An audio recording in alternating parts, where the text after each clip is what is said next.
And now we're going to look at an application problem for elasticity.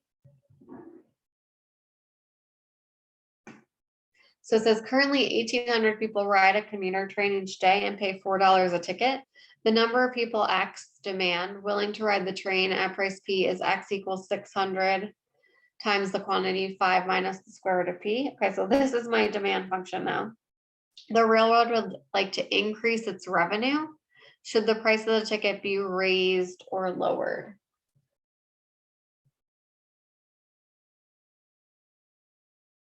Okay, so we need to find our elasticity function. So again, E of P is equal to negative P. Now it's our demand, the derivative of our demand function. In this case, our demand function is in terms of X, so it'd be like X prime over X instead of F, because they changed how they defined it. So we need X prime. Now, before we do that, what I would do is I would distribute the 600 to make it easier, or else you have to use product rule. So we have 600 times 5, which is 3,000, and then minus 600, the square root of P. Okay, we're distributing that 600. Then I'll take the derivative. So again, to do that, I have 3,000 minus 600.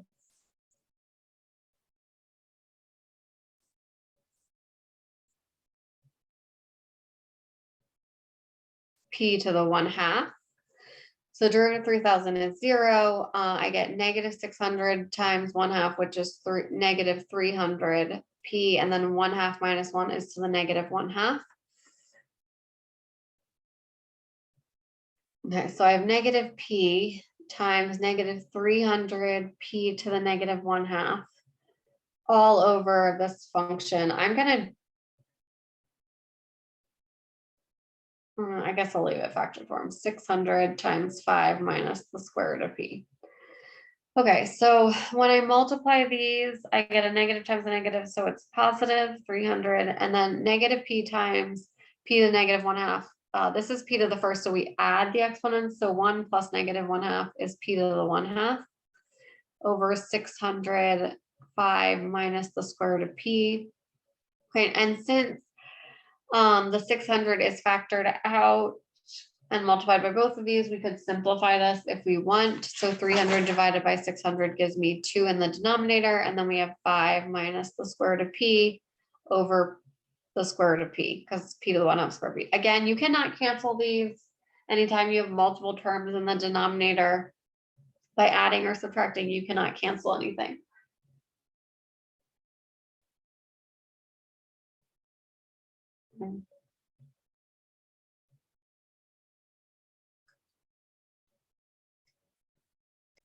Okay, so then we're going to find E of 4, that's our price.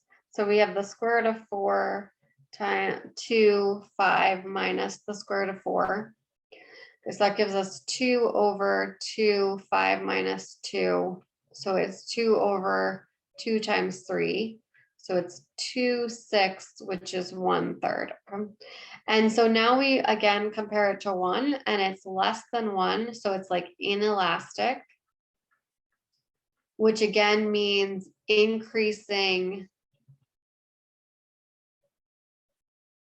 prices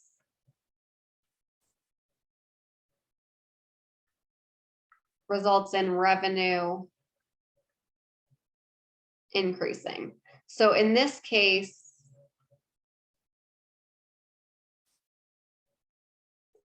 we do want to increase the price because it's inelastic.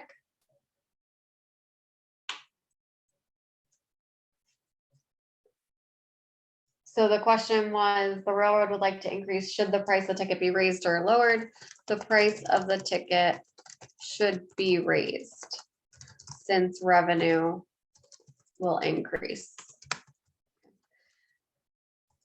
when prices are raised. Now, if you got it to be elastic and it was greater than 1, that means your revenue would decrease if you increase the price.